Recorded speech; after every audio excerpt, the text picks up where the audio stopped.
work, everyone! We're looking to wrap with our two main ladies today. I can already smell our success. What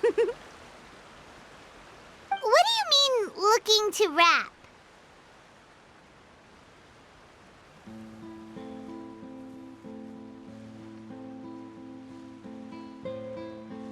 Oh, aren't you the expert now?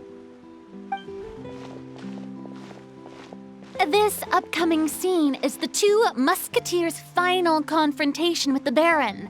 There will be quite a bit of action, but no choreography beyond what we've already rehearsed.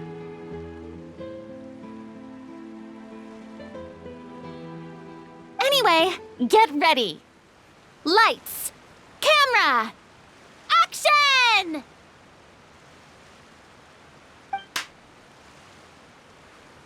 The view is beautiful tonight. It reminds me of that fateful night 10 years ago.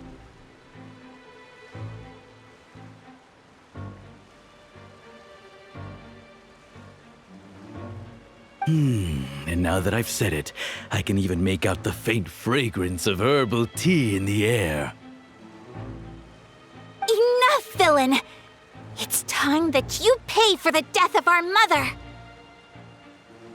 My dear Iris, have you forgotten your manners? How can you speak like this to your own father? I'd sooner swallow all of my teeth than call you father.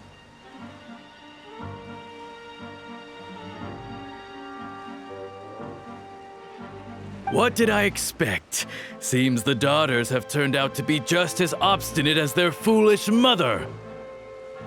In this world, mora and status is everything! She thought she could blackmail me using her children and force me to grant her recognition and concessions? Ah, how naive can a woman be?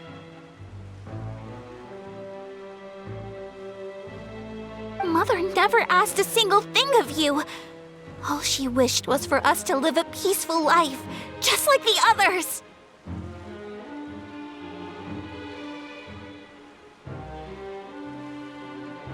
It was you who personally brewed the poison of prejudice and sent Mother to her death.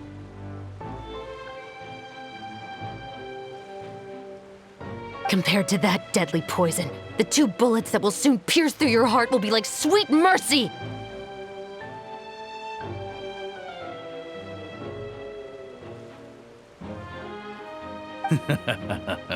And that's exactly why I said you're just as naive as her. Did you really think 2 muskets would be enough to defeat me? So let's see. What is stronger? Mora and power, or the 2 muskets in your hands?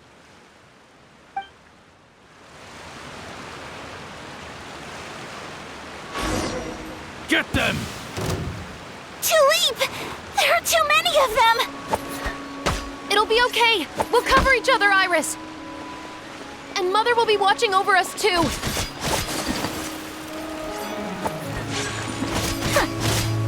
Kamisato art! Sumetsu! Whirling snow! Drop your weapons! You've lost. To think I'd lose to my own 2 kids! We are no children of yours, and we'll never call that place our home. Then tell me, what did you do all this for? You lost your mother, and will soon kill your father as well. What will you gain in the end, other than sentences for your crimes?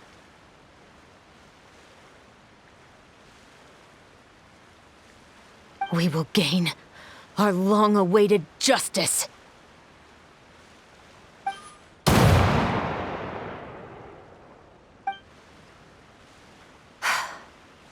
It's over. Finally, it's over.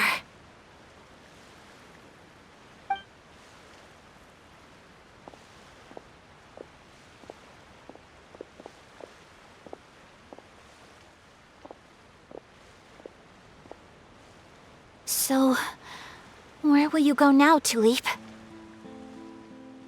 I'm not too sure, Iris. Maybe somewhere with lots of flowers? After all, Mother always did love going where the blossoms were. What about you? I want to go visit Mother's grave. Yeah, that's not a bad idea. Huh? Tulip, look! What is it? It's Mother's favorite. The rainbow rose. Look, it's blooming again.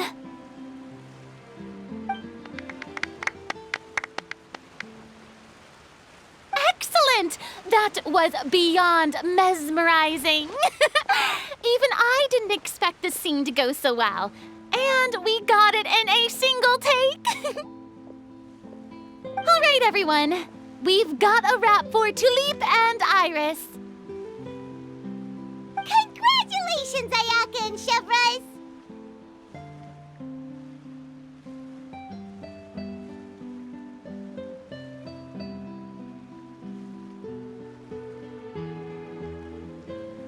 Thank you.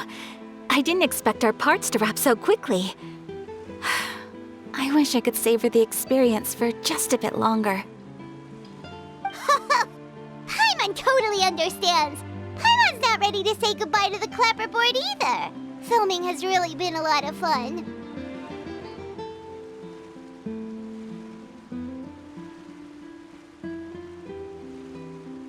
You were great too, Chevres. The way you said, long-awaited justice. It gave Paimon chills.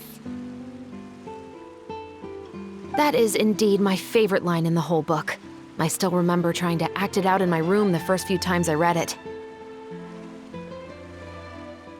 Whoa, Paimon would have never guessed you're that type. Who doesn't like stories where the guilty are punished and justice prevails over evil?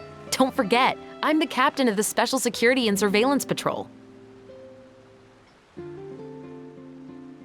Captain, I have something urgent to report. Please excuse me, everyone. I'll be back in just a moment. It's okay, don't worry about us.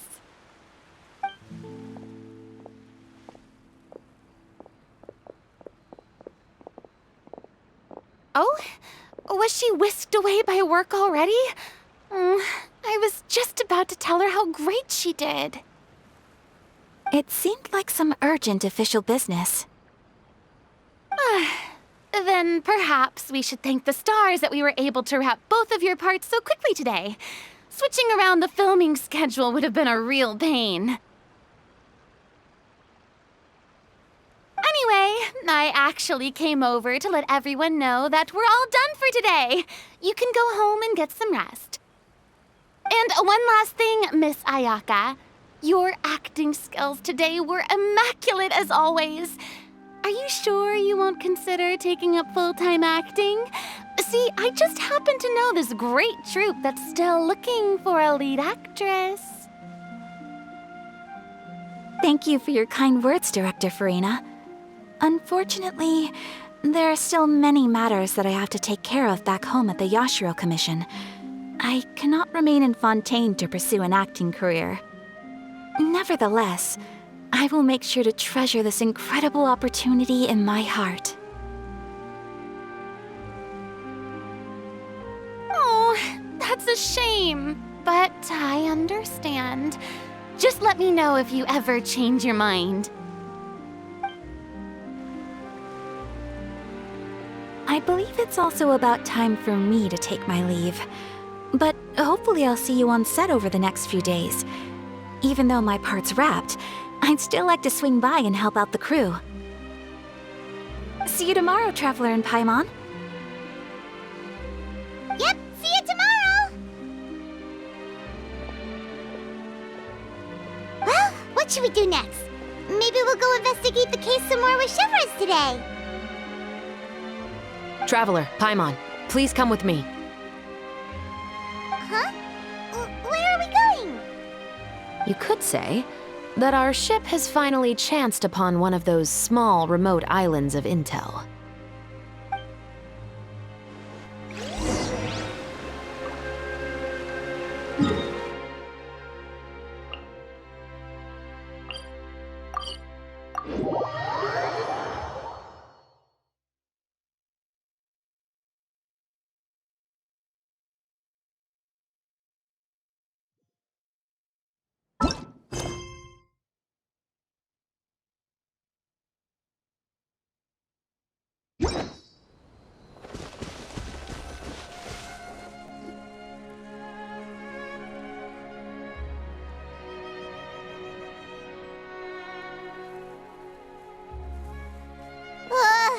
Paimon's exhausted.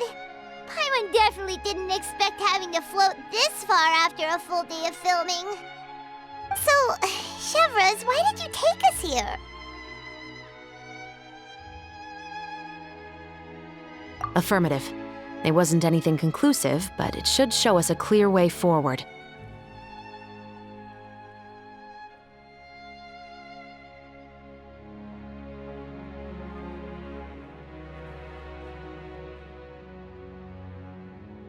Have you ever heard of someone by the name of Emily?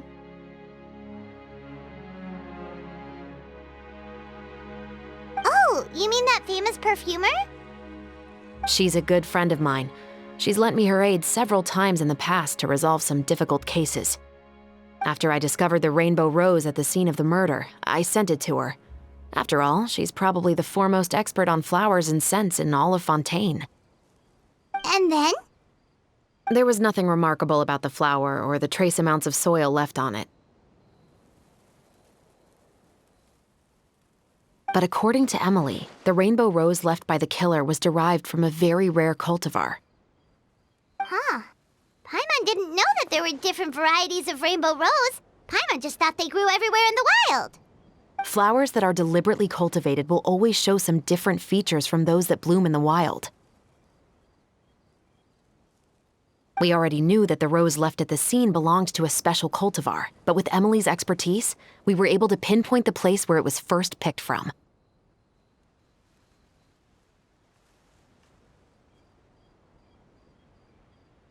Oh, Paimon gets it now.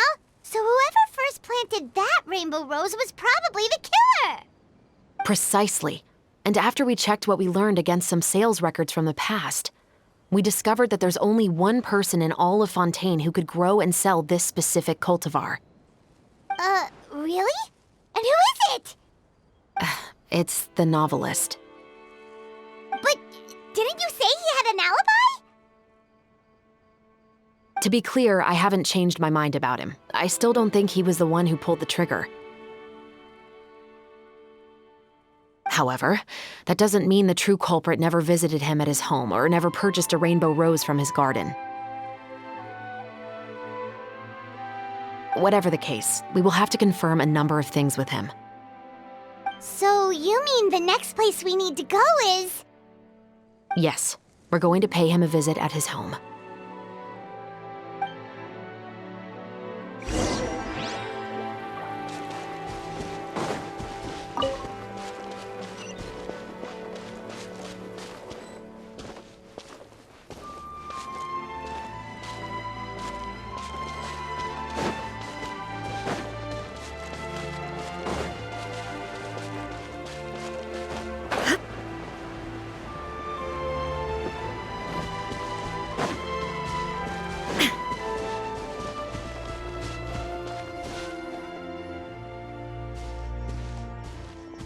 That should be his house. There are so many Gardamex stationed around the place. That's pretty unusual, right? According to what he told me last time we spoke, he hired them so he won't be harassed or disturbed. Huh. So there are a lot of flowers in his garden, but Paimon doesn't think we'll be able to pick one without alerting the Gardamex. Right, which is exactly why I think there has to be a special connection between him and the killer. So, should we knock? Just wait here for now. I'd like to take care of a number of those Gardamex first. But they're so far away. How are you planning to do that? Don't forget, Paimon, I'm actually the real-life captain of the Musketeers.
All clear.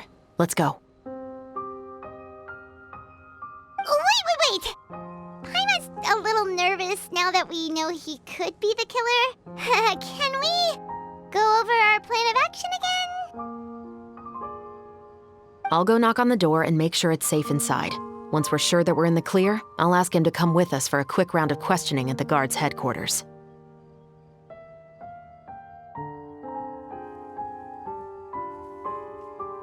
But can't we just arrest him? We still have no evidence that he's the killer, or that he lent the killer any direct aid.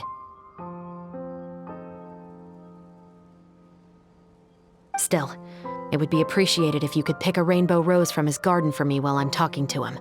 It'll help the Marechaussee Phantom confirm Emily's theory.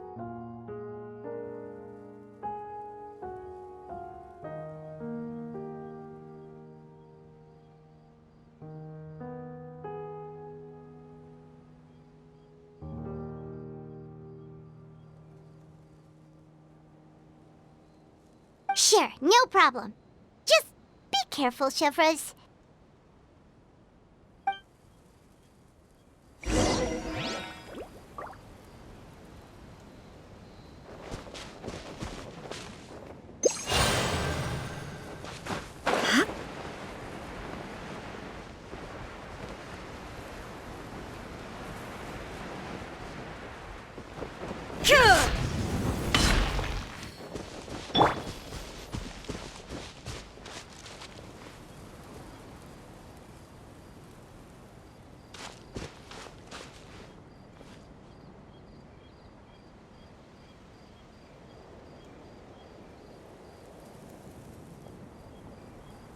Excuse me, Mr. Baptiste, are you home? Who could it be at this hour? Oh, it's you, Officer Chevreuse. Would you mind accompanying me to the guard's headquarters, Mr. Baptiste? We would like to ask you some questions about a case.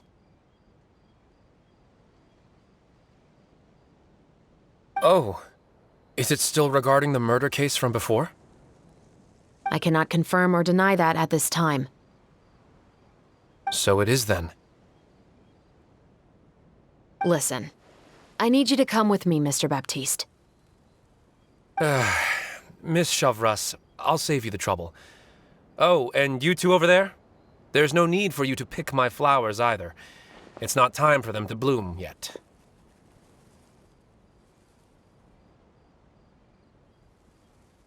Oh! Okay.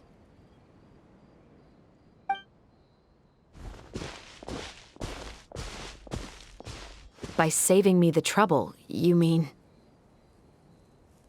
I will confess. I was the killer.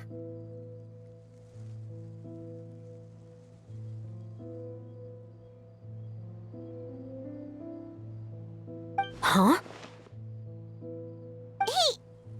He just admitted he's guilty! Please relax, everyone. I'm not armed. The musket you're looking for has been buried in my backyard. Then it's my responsibility to inform you, Mr. Baptiste, that everything you say right now will be used as evidence for the inevitable trial. Yes, I am perfectly aware of that. I must say, I hate this feeling. Oh? Is it because I confessed? Or because you've been proven wrong? Both, I suppose.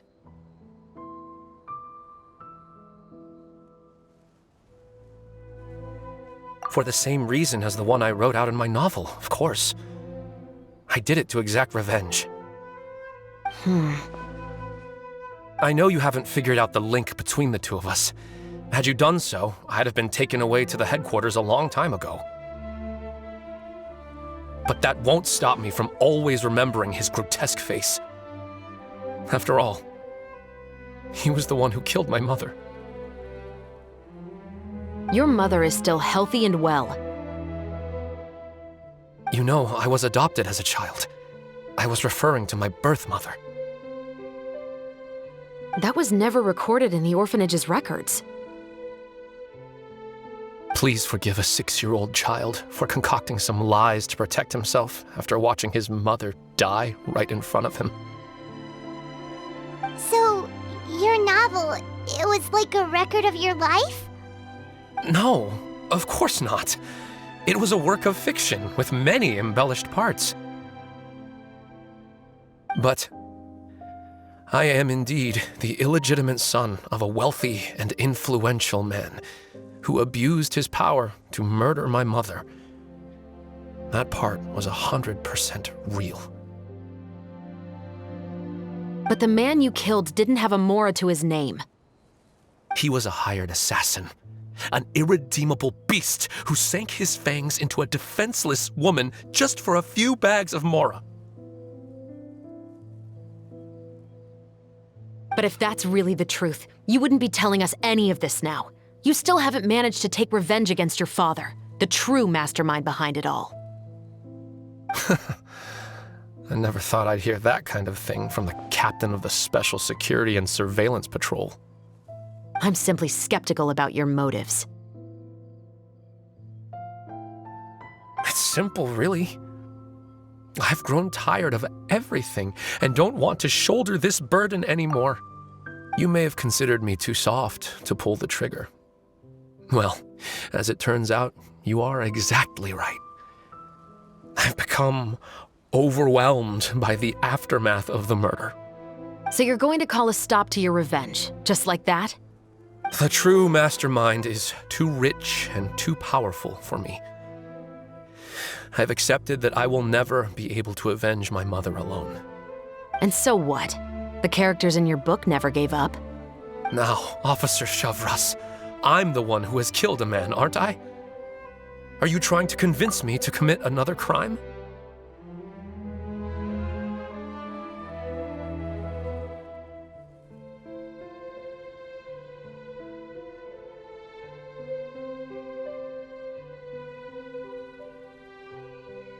What's your father's name? How do you plan to prove the veracity of all of your claims?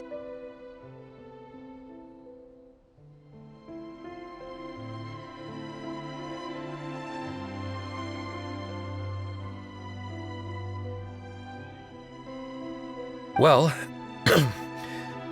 I'd like to speak with you privately. Sure. Why don't we speak privately at the guard's headquarters? No, it has to be here. I must ensure that we won't be overheard.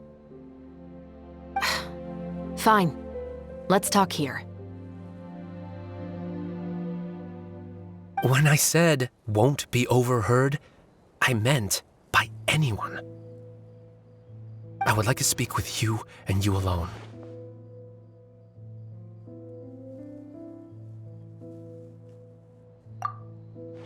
Thanks. I appreciate it. safe, Chevres.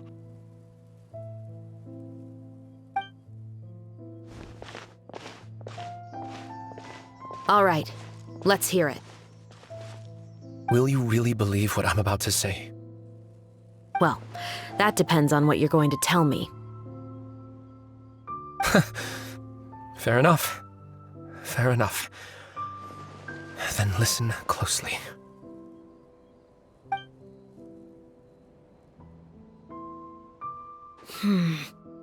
So that's how it's all connected.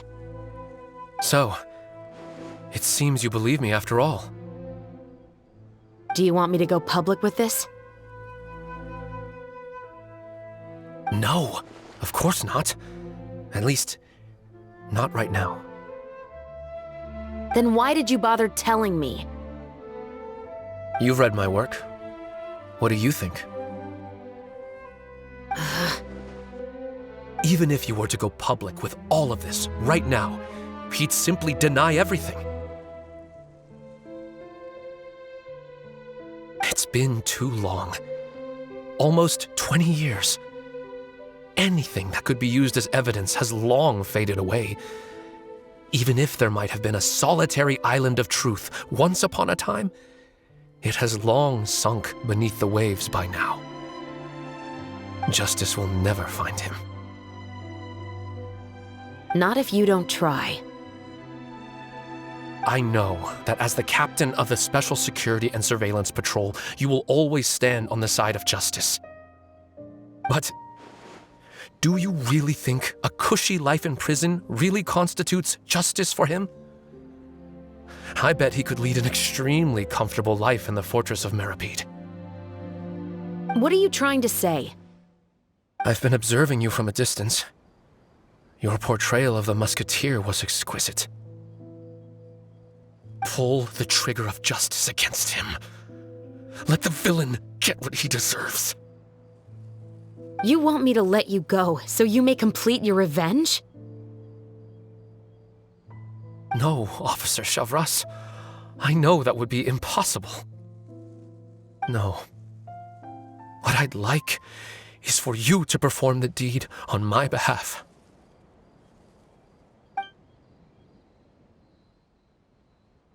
Oh, Chevres sure is taking her time. What could they be talking about anyway? Oh, Paimon's worried. What if he decided to attack her?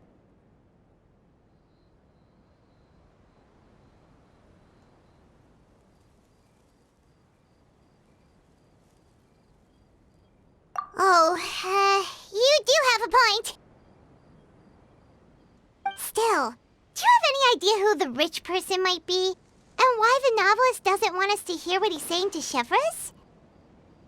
Sorry to keep you waiting, you two. Hey, how did your talk go? I've already sent someone to escort Baptiste back to the headquarters for questioning. He wasn't lying about the musket. It was indeed buried in his backyard. But what about the name? Did he tell you the name of the rich guy? Yes, he did. But for now, I have to return to the Special Patrol. There are still a few loose ends I need to tie up.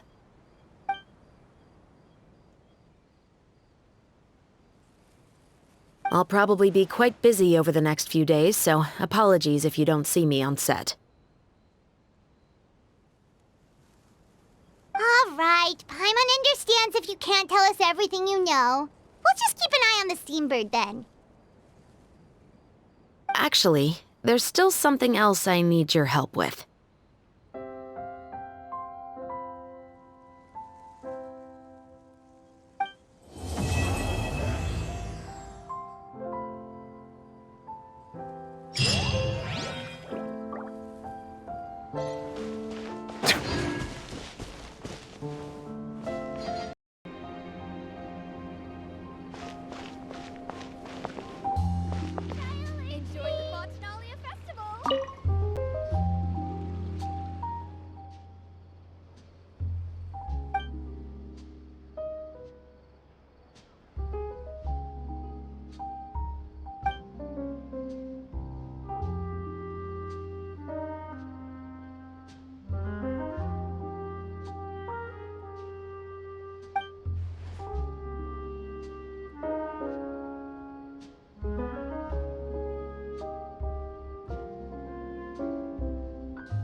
Huh?